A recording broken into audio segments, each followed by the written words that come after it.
Less than 2 years after Shraddha Walkar wrote this letter to the police in Vasai on the outskirts of Mumbai, a handwritten letter by Shraddha where she explicitly says that Aaftab Ameen Poonawala, her boyfriend who she was living with at that time, had threatened to kill her and cut her into pieces.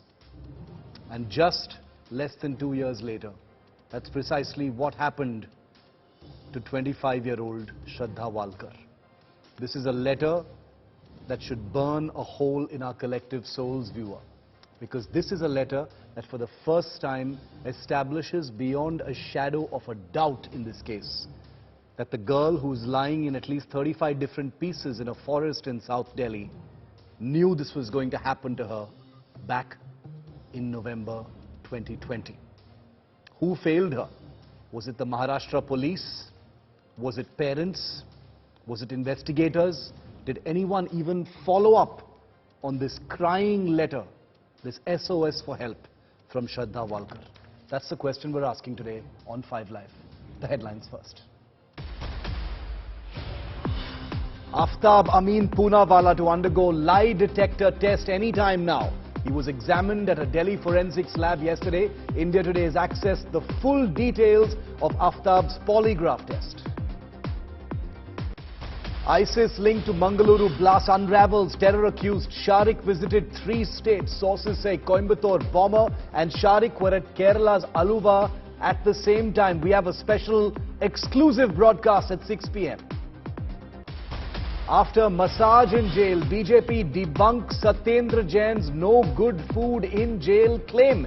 Releases video that shows the Delhi minister getting a lavish meal in his jail cell.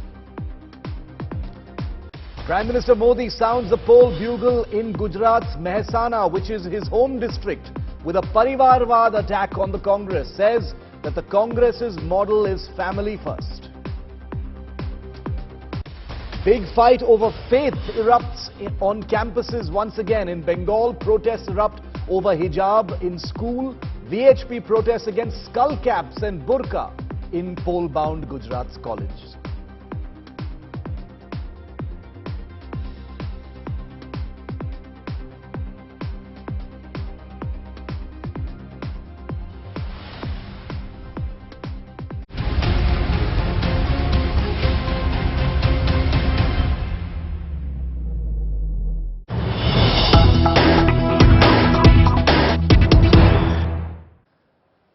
And we've got the latest images coming in from Aaftab Ameen Poonawala's lie detector test. Aaftab, the accused in the Shraddha Walkar murder case, being taken out of the Mehrauli police station in Delhi and taken to the forensics lab in Delhi's Rohini for his polygraph test today. He was taken there yesterday for a pre-lie detector test session. He's now en route to the Forensic Science Laboratory in Rohini for the actual polygraph test. These are images of Aaftab being taken now to that Forensic Science Laboratory in Rohini, which is in North Delhi, for this particular polygraph test that was sanctioned and permission was granted by a court for this test to take place. Remember, it's first a pre-lie detector test, then it's the lie detector test / polygraph test, and then comes the narco analysis. So now you've got images coming in from Delhi of Aaftab. The images are a little shaky, but you can make them out if you look carefully. He's inside that car with the Delhi police. He's being taken from the Mehrauli police station, where he has been lodged in police custody since his arrest last Monday, and being taken across the city now to Rohini, not very far away, where the Forensic Science Laboratory team is awaiting him to conduct that polygraph test on him at this point of time. Rahul Gautam live with me on the latest that's coming in right now. Rahul, images coming in of Aaftab Ameen Poonawala being taken to the Rohini Central Forensic Science Laboratory. Is that polygraph test in that case, Rahul, going to happen anytime now? Absolutely, and I'm reporting live from the Central FSL lab, which is here in Rohini, and activities have increased here because any moment now, Aaftab will be coming here along with police entourage. We've been informed that a polygraph test would be happening this evening, given the fact that we all know that police is yet to recover many items. So therefore, police believe that a polygraph test would certainly help them in recovering those items like missing body parts of Shraddha. And in fact, any moment now, Aaftab would be brought in here. Also, we have to understand that this polygraph test, yesterday only the police had completed all the formalities, and today is going to be the polygraph test. And tomorrow, most likely, Aaftab would also be undertaking narco analysis tests. Now, police, as I was saying earlier, also seems to be, is believing now that Aaftab seems to be misleading them on various fronts. So, therefore, they have decided to, conduct these tests. First of all, it's going to be polygraph tests. They have already managed to get a permission from the court, and then it will be followed by narco analysis. Obviously, the questions would be pretty simple. Initially, questions would be asked as to how long they both were in a relationship, how did the two meet, and in fact, then the questions will become more specific as to Aaftab. How did he kill Shraddha? How did he destroy the evidences? Where had he disposed all the body parts? So, as the later stages, then police would be able to extract some important information that will be able to crack this case, because as we speak we all know that the police is leaving no stones unturned in this particular case, but it seems that their efforts are yet to produce results. Okay, they haven't produced results just yet because, Aaftab has been giving conflicting versions. He hasn't answered very crucial questions. This will be the first occasion, as Rahul Gautam reports, that the police has a chance to maybe get some information from Aaftab Ameen Poonawala. We'll keep a track of that. You saw Rahul Gautam reporting from outside the very laboratory where the truth test is going to take place in moments from now. As you can see in the images on the side of your screen, that is Aaftab being driven there as we speak. Live images here on India Today. That's how closely we're tracking every step of this story. Now I want to bring your attention to the core of today's India Today coverage, and that is the letter in my hand. You've already seen it on India Today all through today because we were the only channel to put it out long before anyone else, and I'll tell you why that's important. Many people are a little hesitant about putting out information on this story because they don't have the resources to verify information. On India Today, this letter is very much part of the investigation. It has a police stamp on it, and it happens to be a letter written by Shraddha Walkar, submitted personally by her to the Vasai police station, not recently, not just before her murder, but in November 2020, 2 years before I am bringing you this show right now. 2 years ago, she wrote this letter. Let me read out just a few excerpts and then you can watch the full story. She says, "It's been 6 months. He has been hitting me, but I did not have the guts to go to the police because he would threaten to kill me. His parents are aware that he beats me and that he tried to kill me. He scares me and blackmails me that he will kill me and cut me in pieces and throw me away. I lived with him till date as we were supposed to get married anytime soon and had the blessings of his family. Henceforth, I am not willing to live with him, and any kind of physical damage should be considered coming from him as he has been blackmailing me to kill me." Those are the words, not of me, not of someone else, of the woman you see on your screen right now. These are the words of Shraddha Vikas Walkar. She foresaw her death. She predicted this was going to happen to her. In literal words, she said, "This man is threatening to kill me and cut me into pieces." The exact thing that he actually went ahead and did just over a year later. That's what this letter means. Watch this report.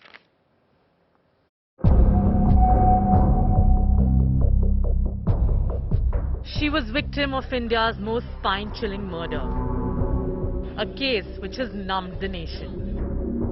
Shraddha Walkar, seen here in her college days, probably foresaw her brutal murder. She feared the worst at the hands of her live-in partner in this tell-all letter to Mumbai police in November 2020. In her complaint, Shraddha revealed assault, abuse and death threats by Aaftab, who even chillingly threatened to cut her into pieces and throw her body away. Her worst fears came true less than 2 years down the line, when Aaftab actually killed Shraddha and cut her body into 35 pieces, broke open her skull and scattered the remains in Delhi. India Today spoke to friends of Shraddha, who narrated how she was hospitalized in 2020 after being thrashed by Aaftab. ये दुर्भाग्य की बात है कि हम जो सभी college वाले दोस्त थे, ये कुछ इन्फ्लुएंस जरूर आफ्ताब की ओर से रहा था कि उसने जानबूझकर ये पूरी कोशिश की थी किस तरीके से वो काट सके श्रद्धा के जो करीबी दोस्त हैं, उसकी फैमिली है, सबसे उसको दूर करके बिल्कुल अकेला कर सके, जिससे कि वो उसके ऊपर पूरा इन्फ्लुएंस कर सके और उसके इशारे पे जो भी चीजें वो हो। मेरे को मिले थे तो उनके गले पे बहुत निशान था। जब भी मेरे को मिले थे, फर्स्ट टाइम मिले थे, तो उनके गले पे निशान था, उनके चेहरे पे लगा था उनको, और पीछे बाजू पीठ पे उनको लगा था। तो उनको मैं बोला हॉस्पिटल ले गया, तो हॉस्पिटल नहीं, तो पुलिस चौकी लेके गया उनको, तुरंत पुलिस चौकी में। तुरंत चौकी में लेके जाने के बाद में एनसी किया, श्रद्धा ने खुद लिख के दिया। India Today also accessed Shraddha's final chat hours before she was strangled to death by Aaftab. On May 18, just hours before her murder, Shraddha messaged her friend on Instagram saying she has some news. A couple of hours after, the friend responded by asking, "What's the news?" But there was no reply. Months later, on September 15, the same friend texted Aaftab about Shraddha's whereabouts, but got no response. He even attempted a call, but that too went unanswered. Days later, the same friend texted Shraddha again on Instagram, asking whether she is safe. Aaftab, who by then was in possession of Shraddha's phone, saw the message but did not reply. Shraddha's former reporting manager, who she confided in about getting hospitalized after assault, is now being questioned. While Aaftab's butchery may one day be proved, one cannot begin to understand the inhuman torture that Shraddha had undergone. With Tejshri Purandare, Bureau Report, India Today. And therefore, on the basis of this letter, these are the big questions that, I have no choice but to ask here on India Today. Number one, did the Maharashtra police ignore Shraddha's complaint? Now remember, here at India Today, we respect the police, we respect due process, and we understand that police forces across the country have a very, very difficult job to do. It's not like every crime can be investigated or prevented, but this was an explicit letter talking about a violent threat to her life. What is informal about this complaint? Okay, it wasn't an FIR, but it has a police stamp right at the bottom, which means the police received it. Did they not follow up? Did police inaction in some way seal Shraddha's fate? Did it set off a domino effect of events that finally led up to her death? Because if the police had acted at that time, based on this letter, could Shraddha Walkar have been saved? And finally, could police inaction have made Shraddha simply give up hope? She sits down, traumatized, writes this explicit letter saying the man she thought she was in love with was going to cut her up and murder her and butcher her.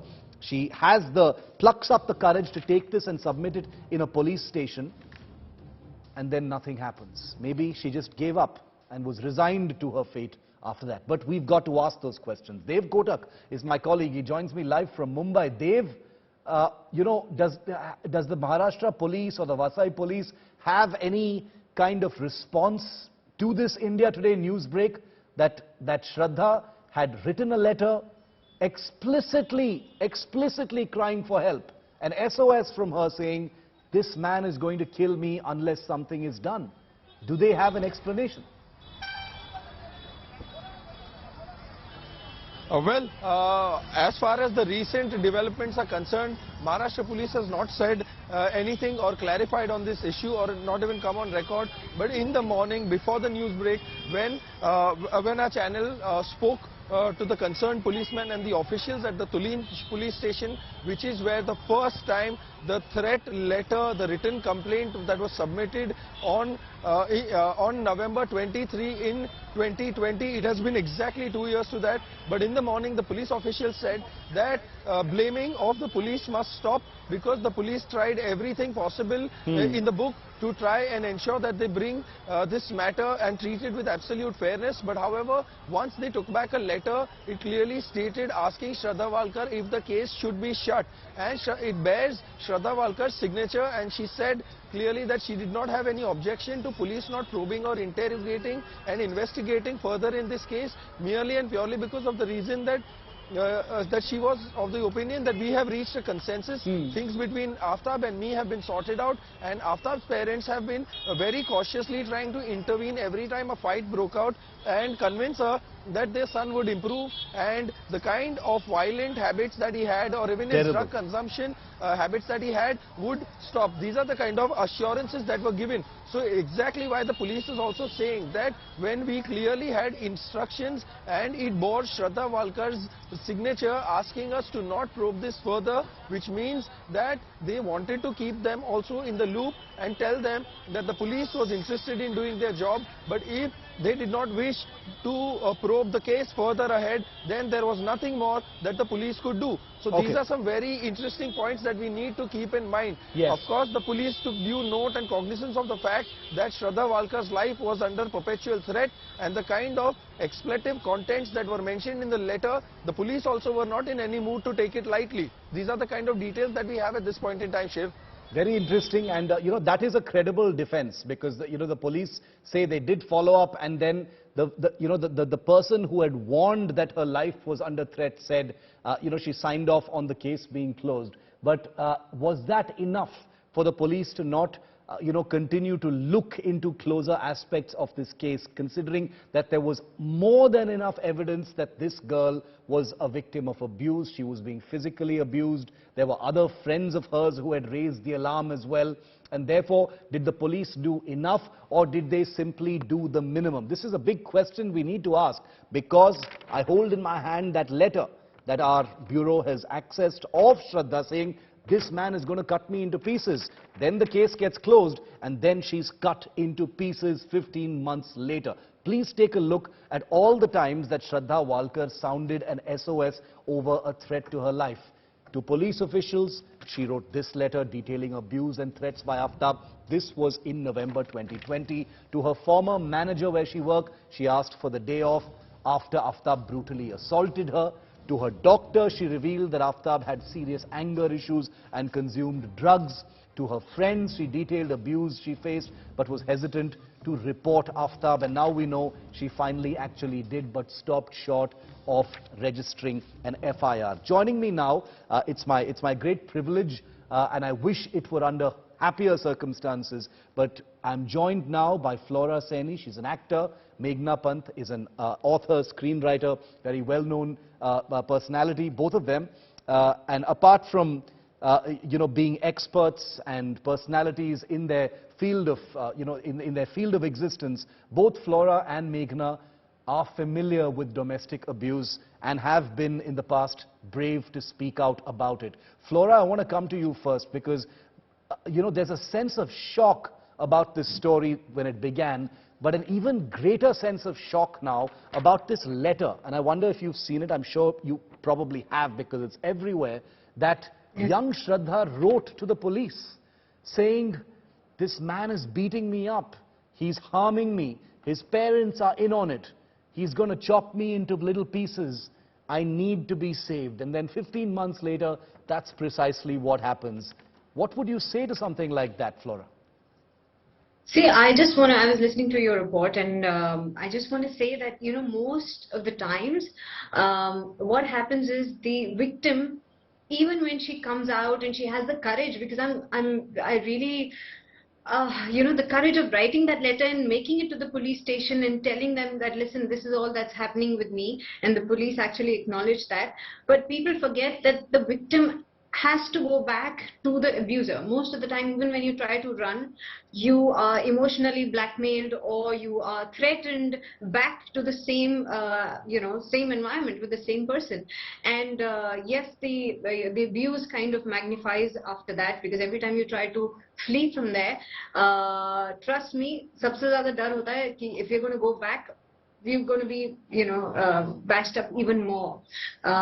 So I just feel that the fact that she wrote this letter and the police acknowledged it and then just, let it go once she had to go back to her abuser and come back and write a letter ki, okay, I have no problems, I'm staying there by my own free will and there's no danger to my life. Understand that when a girl comes to a police station and, submits a letter like that, I think we should have, it takes a lot of guts to even come ahead and say that. And I don't know why the judiciary or the law or the people, didn't understand that if she has to go back to the same environment, she has to come back and take the complaint back. And once a complaint is filed, even if it's taken back, we should have a unit which says, some officers to kind of follow up with the same victim and ask, are you all right? Are you all right? That should be a regular thing. Because once you go back, trust me, things just get worse. Even if I am to, I'm saying she did manage to write a letter in my case. Yes. Even after I came out and I had all the medical reports, the police, the day I went to the cops, they refused to write an FIR.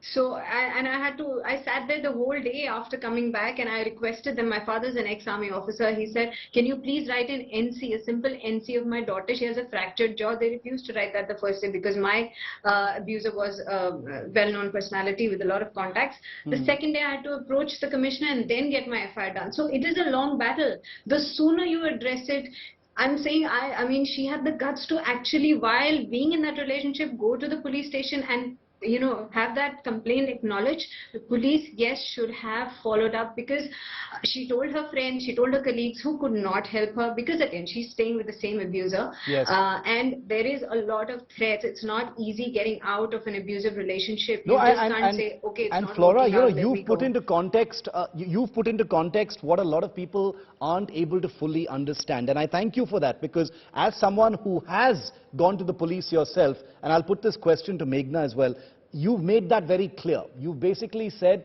that, once she goes back, then the police asks, then, she says everything is fine, I'm going to be okay with it now, so you can, close the case. There's also a great deal of fear that goes into someone who has mustered the courage to first complain, to then kind of, sort of, go back into their shell of abuse. And, it's difficult for so many of us to understand, and that's the reason why I've invited the both of you, because India is truly trying to come to terms with how something like this could happen. Meghna, how do you feel when you saw this letter, and were you surprised with the questions that are now being asked of the Maharashtra police, and what happened 15 months after this letter was written?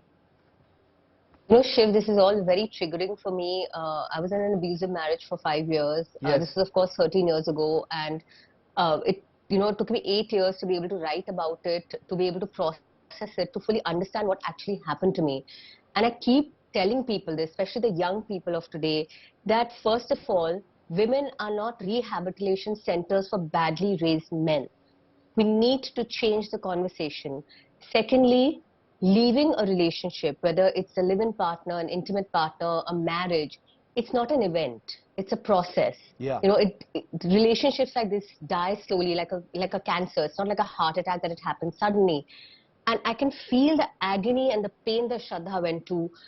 And the only thing I want to say is we need to change the conversation. We're teaching so many difficult topics in our schools and colleges. Why are we not teaching women how to survive at life? This conversation of, there's so many resources available to women today. Whether it's the helpline numbers like 108 that you can dial, whether going to the police, you have institutionalized channels. 181 is a helpline that is dedicated to domestic violence. You can reach out to your natal family as first responders. There's a Domestic Violence Act of 2005. Because, we can blame the police all we want, but the fact is, there are so many laws of the land, but if people are not willing to act on them, what can the laws do? Absolutely. What can the police do? So, who do we blame? Should we blame only the perpetrator? Should we blame society? Should we blame the neighbors who could have easily heard her and didn't come to her rescue? Yeah. Can we blame family who knew about it? Can we blame her friends who didn't do anything? And, Shiv, I'll tell you one thing. I wrote a whole novel of this that got published this year. It's been picked into a movie. And when I was launching it at the Jaipur Lit Fest, in that 800 people audience, more than half the people were guys, and they were all applauding the loudest. The young people of this country are ready for this conversation. You know, our generation, I feel, used to run away from the truth, and the youth of India are running towards the truth. This is the time. I know, unfortunately, Shraddha has become the face of domestic violence in India, the way Jyoti Singh became for rape in India. Absolutely. But we need to stop treating domestic violence as a statistic. There are 200 million women in our country who are undergoing abuse, Shiv. That is 1 in every 3 women. But we have reduced it to a statistic. We're totally desensitized. I completely agree with you, Meghna. When you say, when you talked about Jyoti Singh, Nirbhaya, and you're talking about Shraddha now, I sincerely hope that all of this coverage, all of this attention being paid to this one case, becomes an inflection point as far as the narrative, the conversation is concerned. I hope so. I want to just get back to the specifics for a moment with Flora, because she was touching upon that as well. And I'll come to you also on those specifics, Meghna. And I apologize that this topic is triggering, and I salute the both of you for, always speaking out about this, because you know that that women out there are listening to you and are going to, be helped by your words. But Flora, I know we can't conjecture, we can't speculate on what may have been happening inside that household beyond the broad points of the abuse that are clearly known to have been true now. But once Shraddha had written this letter and submitted it to the police, when she went back and when the police kind of followed up and she said you can close the case and signed off on it, what must have led her to do that? What could have been the circumstances? Would it have been fear? Would it have been more abuse? What explains that? Definitely fear, more abuse, and as the letter says that he's already been threatening her. And trust me, a person who's so capable of strangling you and beating you up, like the pictures we saw of Shraddha, you already know this person has so much strength, and you really don't stand a chance, to their violence and continuous violence. You imagine the kind of things it does to your head, and you just don't know when it's going to happen next. And for her to write the letter, things would have been really, really bad. That's why she wrote the letter, and she feared. I mean, he's been threatening me to cut me into pieces. That was a threat. You don't, from somebody who's beating you up, you don't take it lightly. It's not a joke. It's very serious, and things are happening that make you believe in the truth of that statement. He's quite capable of that, and I don't know what to do. I wish she'd reached out to her parents then. I don't know if she did, and Aaftab's parents, yes, they knew about it. They chose to do whatever, or they didn't. I have no idea. She says, Flora, I don't know if you heard that part about the letter. Sorry for interrupting you, because you mentioned his parents. She says, her parents are aware of the whole thing. His parents are aware that he beats me and that he tried to kill me. They also know about us living together, and they visit us on weekends. She literally says that in this letter. His parents knew, but did her parents know? His parents, Aaftab's parents. His parents, they will always side. If I'm beating someone up and I will tell my parents, no, it's not going to happen. Half the time the parents also side with him, nahi, mera bachcha to ye kar nahi sakta. He's so docile, he's so nice. We've seen it in so many cases of people, even when ladies are married to their husbands and their husbands beat them up. They don't report. When they report, the whole thing is, nahi, hamara beta to aisa kar nahi sakta hai. So, I don't think parents even realize that their son is capable of such kind of violence, and there's so many things. I don't think parents believe कि हमारा बच्चा ये कर सकता है. This is such a disturbing aspect, Meghna. Of all the things that are mentioned in this letter, Meghna, this part about his parents being aware, they know he beats me, they don't do anything, he visits us on weekends. This is, in my view, the most startling line in this letter. Shiv, you'll be shocked to hear that not only are the perpetrators saved, but the victims are made to carry the onus. That tumhari galti thi. This ek haath se taali nahi bajti, that you should not have provoked him. You should not also lose your temper. You should calm him down when he loses his temper. You are asking for it. Just like a rape victim, a domestic violence victim is oftentimes, or most times actually, blamed not just by the perpetrator, but also his immediate family. That's exactly what happened to me. You will laugh at this, I have a double master's degree. I have lived and worked around the world. Yeah. I'm a modern, educated person. And I did not recognize what abuse was because my abuser and his family sat down, and I was in New York that time and in Dubai. They sat down and convinced me that what I was undergoing was not abuse, because unless you end up in the hospital or you have very, very visible marks, to them that did not count as abuse. My So, God. and the mental health conversations also, so at that time especially, was so little, right? We couldn't recognize abuse. Can you imagine that? And the second thing is this whole idea of this perfect perpetrator, that prototype we have, that he'll be undereducated, he belong to a certain socioeconomic class, or he'll be of a certain religion. This is all not at all true. You can be in a chawl in Bhatinda or a penthouse in Malabar Hill, and that Yeah. is not going to save you from abuse. You can be highly educated. It's also not the prototype of the perfect victim. Women like me, we are not abla and nadis from any Exactly. viewpoint. But Yeah. again, that cannot save you from abuse, because your abusers manipulate you. It's a game to them. They start right at the process when they first lay eyes on you, and then slowly, like in Shraddha's case, isolation, gaslighting. You go through all of that. The thing of, I will commit suicide if you leave me. My Yeah. perpetrator did all of the above, and I fell for it, despite access, despite privilege, despite everything, despite financial independence. Yeah. So the only person who can save you from abuse is you. And I keep telling women, please don't mistake tolerating pain as a sign of strength. We need to tell women not to sacrifice themselves, and this need to be loved should not supersede the need to be right. Trust your gut, trust your instinct. If you're being abused, if you feel like you're being abused, do not listen to anyone. You are being abused. So then my final question to the both of you, to you, Flora, first is this. Meghna just, gave us that horrifying statistic of 1 in 3 women. 1 in 3 women. Okay, I think Flora can't hear me. I'll put that question to Meghna first in that case. 1 in 3 women suffers some kind of domestic abuse, Yes. Meghna. Watching this story, it's not like they don't know that other women are being abused. They know about it. But talking about it in the way that we are, the gruesome details that are coming out on a daily basis, especially here on India Today on this particular story, does that help them? Does that in many ways, in any way at all, give them strength? Or is it just triggering and, just pushes them more into their shell?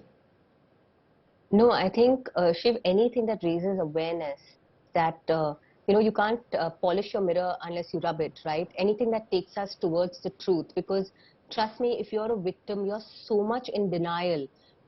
Every cell in your body is telling you that you are being abused, but your abuser has convinced you that he cannot live without you. He will kill himself if you leave him. He will use every type of trick in the book to keep you near him. And you will keep tolerating in the hope of change, that the guy you're with, the man you're with will change. The person you've invested in. I left my country, I left my job, I left my family and friends to be with somebody who then went on to mutilate me, humiliate me, demean me, diminish me, to the point where I actually wanted to take my life. It would have been less painful to just have taken my life than to live. But they reduce you that much. And a person like me who was very confident, a very happy person, if an abuser can have that kind of impact on someone as strong as I was and am, imagine what it has on other women. Absolutely. So this may be triggering, this may be a very difficult conversation, but we women are ready for it, we need it. And even if it's hurtful, if it helps save even one woman's life, just let's keep having this conversation. And this month, by the way, is National Domestic Violence Month. In fact, I think on Friday, on the 25th, is the Elimination of Domestic Violence Against Women Day.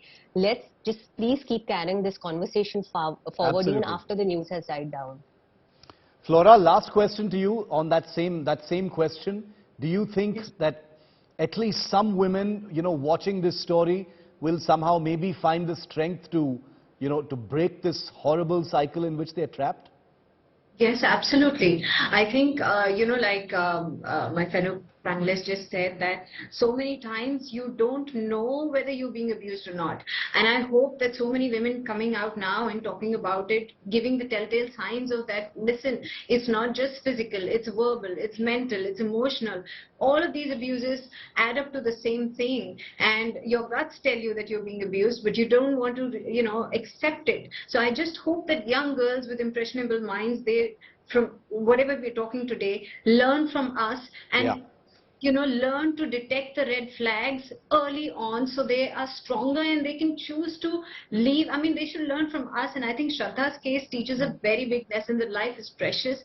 You have to really love yourself, and only you can help yourself. So rightly said, you've got to be strong and you've got to love your life. You just have this one gift of God. Please don't waste it. Flora and Meghna, I cannot thank you enough to the both of you for giving me your time, your candor, your honesty on a story like this. I know I can always depend on the both of you because you're both incredibly strong and you're both examples of being able to speak out about something that is so unspeakable. Let's face it, there are millions in this country who are sort of coming to terms with the awfulness of this story and dealing with the reality that may reflect in their own lives as well. So we want to be as sensitive as possible, and that's the only reason. I only want to have sensible people like you on our discussions here. Thank you very much, Meghna and Flora. Really appreciate your time on this story. And joining me now, live here once again on 5 Live, because we're uncompromising in our coverage of this story. We get down to the heart of it. Is Rahul Rai, who is Shraddha's friend, Rajat Shukla, another of Shraddha's friends, and Dr. Pranav Kabra, who is the doctor who treated Shraddha. The three of them are live with me. I'd like to start with Rajat. Rajat, hame bataiye, how did Shraddha inform you about her abusive relationship first? Because you are among the first people who spoke out, Rajat. देखिए 2019 के दौरान ये बात थी, जब पहली बार पता चला था कि रिलेशनशिप में आए हैं ये लोग, और तभी श्रद्धा ने हमारे ही कॉलेज ग्रुप की एक उसकी फीमेल बेस्ट फ्रेंड थी जिसको इस बारे में जाहिर किया था कि किस तरीके से अब्यूजिव है लड़का, हाथ उठाता है, वॉयलेंट होता है। पर उस वक्त संगीनता कहीं ना कहीं हमको शायद समझ में नहीं आई थी क्योंकि हम थोड़ा कनेक्शन लूज कर चुके थे, अपने अपने काम में व्यस्त हो चुके थे। राहुल, आप भी श्रद्धा के मित्र थे, क्या श्रद्धा ने भी आपको बताया था उसके रिलेशनशिप के बारे में आफ्ताब के साथ? क्योंकि इस लेटर जो है, जो पुलिस को सबमिट किया था नवंबर 2020 में, उसमें साफ साफ कहती है कि उसके ऊपर एक लाइफ थ्रेट था। क्या आपको भी पता था ये सब? नहीं, तो मेरे को मिलने से पहले, मतलब मेरे को मिले थे तो उनके गले पे बहुत निशान था। जब भी मेरे को मिले थे, फर्स्ट टाइम मिले थे तो उनके गले पे निशान था, उनके चेहरे पे लगा था उनको, और पीछे बाजू पीठ पे उनको लगा था। तो उनको मैं बोला हॉस्पिटल ले गया, तो हॉस्पिटल नहीं, तो पुलिस चौकी लेके गया उनको, तुलिन पुलिस चौकी में। तुलिन चौकी में लेके जाने के बाद में एनसी किया। श्रद्धा ने खुद लिख के दिया, पुलिस चौकी में एनसी लिख के दिया। उसके बाद उधर से हम लोग शाम को आए 4 बजे, उनको मैं सेक्टर 7 के पास छोड़ दिया। लास्ट टाइम कब था राहुल, जब आपने श्रद्धा से बात की थी? लास्ट टाइम कब था? नहीं मैडम, वो टाइम पे कुछ नहीं। लास्ट टाइम मैं 2021 में देखा था, पहले का दूसरे महीने में। लास्ट टाइम वो गाड़ी से जा रही थी, 2021 में उसको देखा था। पहला का दूसरा महीना था, मेरे को याद नहीं है। लास्ट टाइम उसको वही टाइम पे देखा था, गाड़ी पे वो मेरे को ब्रॉडवे सर्कल पे दिखी थी। Okay, the doctor who treated Shraddha is also with me, Dr. Pranav. क्या श्रद्धा कुछ मेडिकल ट्रीटमेंट ले रही थी उसके इंजरीज के लिए? क्या आपने कुछ प्रिस्क्राइब किया था? इंजरी के बारे में कुछ जिक्र नहीं हुआ था। ये तक के थोड़ा सा फैमिली इशू चल रहा है, और फैमिली इशू तो कोविड का टाइम था और लॉकडाउन था, तो इनकम वाइज भी इश्यूज थे काफी घरों में। तो आई थिंक वो मैटर से मुझे लगा शायद वो प्रॉब्लम चल रहा होगा घर में। पर अभी जब सारे मीडिया आप सब जो हेल्प कर रहे हैं इस इन्वेस्टिगेशन में, तो समझ में आ रहा है कि matter. Okay, Dr. Pranav, Rajat and Rahul, thank you very much for that conversation here. Those are 3 people who had met and were in touch with Shraddha. They're all going to be part of the investigation. The police is in touch with them as well. Meanwhile, the police have also been digging deep to piece together the missing pieces, literally, in the heinous murder of Shraddha Walkar. The accused and her former live-in partner Aaftab, who is right now on his way to get that polygraph or lie detector test in Delhi's Rohini, as part of this investigation. Round 1 of the test was done earlier, where Aaftab was grilled for over 3 hours. And now, as I bring you this broadcast, his lie detector test will take place.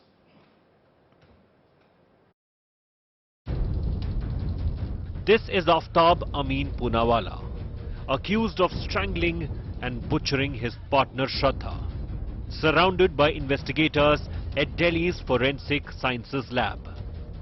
Aaftab was taken to the lab for a lie detector test. The lie detector test is crucial to getting investigation, given that the police have still not recovered parts of Shraddha's body and the saw with which Aaftab allegedly chopped her into pieces. This was part 1 of Aaftab's polygraph test, where first a team of doctors examined him and then he was asked about 15 to 20 questions. The test lasted for close to 3.5 hours. The set of questions included: why did he kill Shraddha, whether the murder was pre-planned, and if Aaftab had any regrets killing Shraddha. While Tuesday's test was a pre-session for Aaftab to put him at ease and familiarize him with the team that will question him, today Aaftab undergoes the main lie detector test. 4 to 5 people are a part of the FSL team which will conduct the polygraph test on Aaftab. Once the lie detector test is done, it will be followed up with a narco test. So far, Aaftab has been evasive in his responses. Police sources say that he is deliberately trying to mislead the investigation. Some murder notes have been recovered from his flat. Cops say that Aaftab kept a record of where he threw Shraddha's cut body parts. He also kept a note of where he threw each part and allegedly detailed the murder plot too. Meanwhile, Aaftab's family was quizzed by cops for the first time since the murder came to light. They were questioned based on the 2020 complaint filed by Shraddha, in which she said that Aaftab's family knew about his abuse and attempts to kill her. Bureau Report, India Today. The latest bone of contention in the state of war, Gujarat, the big pole-bound state in our country, is not Bijli, Pani, Sadak, Makan, but Rahul Gandhi's beard. A beard brouhaha on the ground in Gujarat, courtesy Assam Chief Minister Himanta Biswa Sarma, who has parachuted himself as a campaigner in that state. He has wasted no time in mocking Rahul Gandhi. Remember, he has a very painful history with Rahul Gandhi, his former boss, making fun of his beard and that bearded look during the Bharat Jodo Yatra. While campaigning in Gujarat, Himanta said Rahul has now changed his appearance and now looks like Saddam Hussein. Mocking Rahul further, the Assam Chief Minister says, instead of changing his appearance to look like an Indian icon, Rahul has chosen to look like Saddam Hussein with this new beard. The Congress has hit back, obviously, at Himanta, saying it was good that Rahul Gandhi gave more importance to his dog, Piddi, rather than Himanta, mocking how Himanta had, remember, dumped the Congress and gone public to famously claim that Rahul had given more attention to his pet dog, Piddi, than Congress leaders. अभी अभी मैं देखा उनका चेहरा भी change हो गया है। मैं थोड़ा दिन पहले टीवी का इंटरव्यू में बोला हूं कि ठीक है, चेहरा अगर थोड़ा चेंज हुआ है कोई बुरी नहीं है, लेकिन आपको चेहरा चेंज ही करना है तो थोड़ा वल्लभ भाई पटेल जैसा कर लो, या तो नहीं तो जवाहरलाल नेहरू जैसा कर लो, वो भी चलेगा। गांधी जी जैसा होने से तो और अच्छा है, लेकिन आपका चेहरा सद्दाम हुसैन जैसा क्यों होते जा रहा है? तो ये बात मैंने उनको पूछा। इसलिए आपने देखा होगा कि कांग्रेस का सारे जो कल्चर है, वो सारे कल्चर हमारे नजदीक नहीं है, भारतीय लोगों का नजदीक नहीं है। ये सारे जो संस्कृति वो लोग का करीब है जो भारत को कभी अभी तक समझा नहीं है। चमचागिरी, चरण चुम्बन अपने नेताओं का करने के लिए वो भाषा की मर्यादा भी भूल गए। यही काम ये जब आसाम में गोगोई साहब मुख्यमंत्री थे तो उनके साथ भी करते थे। कल तक जिसके चरण चुम्बन आप करते थे, मक्खन लगाते थे, लाइन में खड़े रहते थे, उसके प्रशंसा के गीत गाते थे, उस राहुल गांधी के खिलाफ आप सिर्फ इसलिए बोल रहे हो कि आप भाजपा में अपने को असुरक्षित महसूस कर रहे हो।